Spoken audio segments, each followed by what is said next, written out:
At this point, Shaina NC, spokesperson of the Shiv Sena, Eknath Shinde faction, who's joining us live as well. Shaina NC, thank you for speaking with us. What do you make of this absolutely shocking article that has emerged from a prominent foreign publication, France 24? What was your first reaction when you read its contents as a proud Maharashtrian yourself?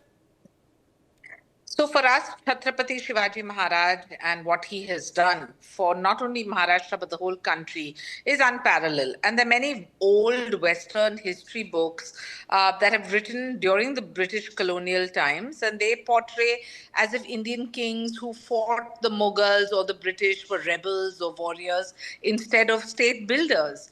And Shivaji Maharaj is being put in that kind of a box sometimes. So I think that the foreign outlets that reduce the 17th century politics to just a Hindu versus Muslim, they don't know much.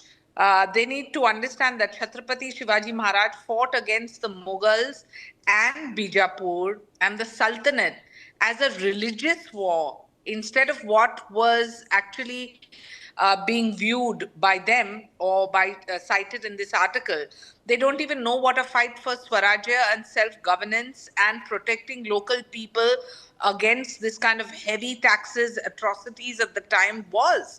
So I think their lack of context on Maratha and the Maratha admiration, these foreign articles often skip the parts about his naval force, the fact that he fought the forts, the code of conduct for soldiers, the respect for all religions, the welfare for farmers.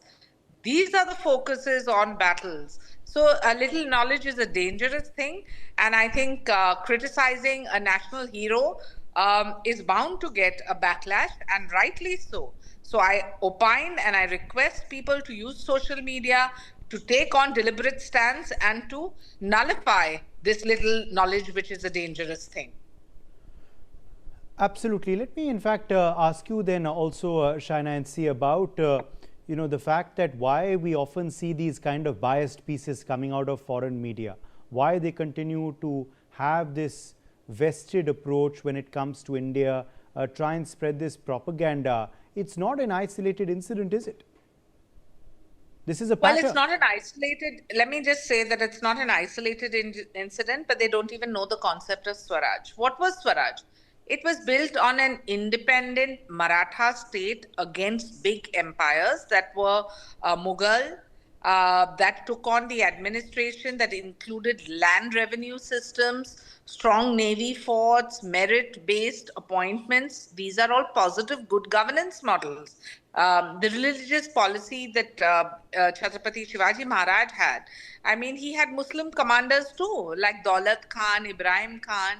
He gave grants to mosques and dargahs. He protected all faiths. Why aren't they highlighting all of this?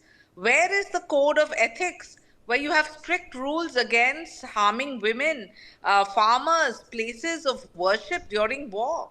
That is what you call a Janta Raja. That is what you call a people's king. But obviously, they have chosen to disrespect or not respond to any such issues.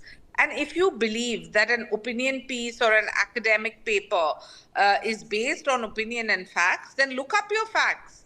I mean, look at the primary sources. You had so many foreigners who had come and done serious research and then opined. Yeah. This, as I said earlier, talking about governance and not just, with your own jaundice eyes, seems to be a little knowledge, which is clearly a dangerous thing. Absolutely, absolutely. Let me, in fact, also ask you then, Shaina, about, the fact that also this article is making the assertion that the BJP is the one that is pushing Chhatrapati Shivaji's agenda and channeling fund to build statues in the states that they are in power, as if it's a bad thing. What do you make of what they're saying about your ally and previous party? How nonsensical. Chhatrapati Shivaji Maharaj is beyond any political outline.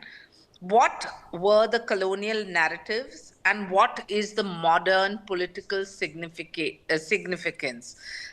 If we simplify it, if we look at India and globally amongst historians, there are people who have studied extensively and have been most effective when it comes to state builders and guerrilla strategists of the 17th century, but nobody compared to Chhatrapati Shivaji Maharaj. So, if you have this kind of a narrative which is spread only to suit certain people who believe that, oh, this is an opinion piece and it's an academic paper. What academic paper? Have you understood what Chhatrapati Shivaji Maharaj stood for? He stood for fighting colonial narratives but modernizing and simplifying political process. He stood for making India globally amongst historians a talked about subject because he studied the most effective way to look at state builders and guerrilla strategists of the 17th century. And today we're sitting in the 21st century. Understand and then opine is my limited opinion. Okay. Okay. And finally then, Shaina NC, for those like France 24 who try and make this into a Hindu versus Muslim issue, what would be your response and rebuttal to them? There are many old history books that one should read, and maybe he should read whether it's Western history or even Indian history. And he will understand that the British, the only person who could stand up to the Mughals was Chhatrapati Shivaji Maharaj. And instead of viewing this as a rebel or viewing this as some simplified Yes. communal narrative, he has reduced it to a Hindu versus Muslim without understanding what Chhatrapati Absolutely. Shivaji Maharaj did for the Mughals and the Muslims and included them when he, gave exemptions of taxes, when he fought for Swarajya self-governance. This was part of protecting local people from any kind of excessive taxes Okay. or atrocities. Please view it in totality and only then speak. Shaina NC, thank you for joining us with your perspective on this story. Let me also